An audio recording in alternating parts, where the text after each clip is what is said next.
जय हिंद। मैं रविंद्र जैन। माननीय सर्वोच्च न्यायालय जी, माननीय उच्च न्यायालय जी, आपको कठोर संज्ञान लेना पड़ेगा।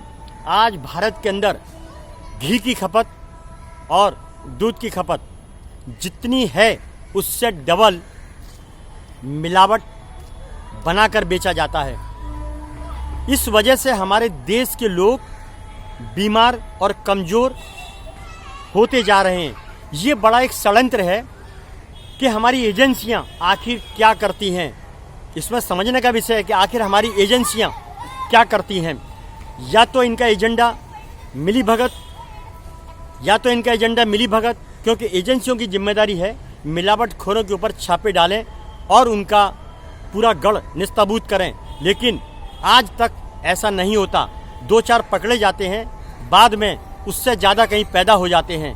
तो मेरा तो यहाँ तक सुनने में आता है कि एजेंसियों को ये बोला जाता है कि हमारा लिफाफा हम तक पहुँचा दीजिए, आपको जो करना है वो करिए।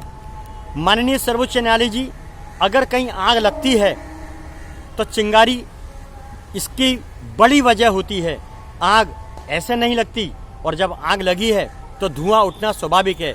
तो कहीं ना कहीं हमारी एजेंसियां, नेतागण हमारे देश के जो भ्रष्टाचार में लिप्त हैं, अय्याशी में लिप्त हैं, इन सब के ऊपर कठोर कार्रवाई करते हुए आपको संज्ञान तो लेना पड़ेगा कि घी में मिलावट, इतनी गर्मी पड़ने के बावजूद घी जमा हुआ, दूध का स्वाद चेंज, तो आखिर खिलवाड़ हमारे जीवन से कैसे कर सकते हैं। ये सीधा सीधा अपराध है। लेकिन इस अपराध को एक खेल बनाने का काम हमारे भारत की एजेंसियों ने किया। नेताओं को फुर्सत नहीं दड़बे से बाहर निकलने की, एसी में बैठ के अय्याशी करने की नेताओं को आदत पड़ चुकी है। इसका नतीजा देश के अंदर पैसा कमाने का सबसे सरल तरीका चरस, गांजा, ड्रग्स और मिलावट। जल्दी पैसे वाला बनने का सबसे अच्छा तरीका चरस, गांजा, ड्रग्स और मिलावट। हमारे देश के अंदर भ्रष्टता ये संस्कृति बन चुकी है। हमारे देश के अंदर भ्रष्टता एक धंधा बन चुका है। हमें शर्म आती है कि महापुरुषों का देश, युगांतरों का देश, ऋषियों का देश आज नशेड़ी और मिलावटखोर का बन चुका है। इसकी सबसे बड़ी जिम्मेदारी हमारे देश के नेताओं की है, इसके अलावा कुछ नहीं। ये देश के नेता जब चुनकर आते हैं तो इतने बड़े वादे करते हैं कि जैसे हमें स्वर्ग में ले जाने का काम करेंगे, लेकिन खुद इतने भ्रष्ट हो जाते हैं, आदमी की जिंदगी नरक से बदतर बना दी जाती है। मिलावट का खा खा के आदमी का शरीर बीमार हो चुका है। कभी पाठशाला हुआ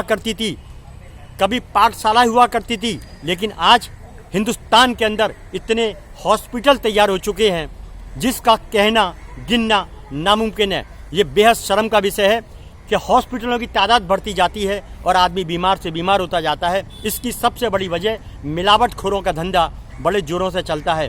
चरस, गांजा, अफीम, ड्रग्स खुलेआम बिकता है। क्या वजह है? आज एक हेलमेट न लगाया तो उसको पकड़ा जाता है, चालान काटा जाता है, पुलिस अपनी पीठ थपथपाती है कि हमने बहुत बहादुरी का काम किया। लेकिन मैं सरकार से कहना चाहता हूँ, माननीय सर्वोच्च न्यायालय जी से कहना चाहता हूँ कि आप संज्ञान क्यों नहीं लेते। इन छोटी छोटी चीज़ों पर संज्ञान लिया जाता है। मिलावटखोरों का धंधा, नशेड़ियों का धंधा, चरस का धंधा, गांजे का धंधा इतनी बड़ी क्वांटिटी में खुलेआम होता है और पकड़े जाते हैं। लेकिन बाद में कोर्ट की तारीख पर तारीख मिलने के बाद सबूत न मिलने के कारण छूट जाते हैं। कैसा अंधा कानून या तारीख पर तारीख मिलती है। बाकी सब खेल मिलीजुली सरकार करती है। जनहित में मैं रविंद्र जैन जनता के लिए लड़ता रहूँगा, आगे बढ़ता रहूँगा। जय हिंद।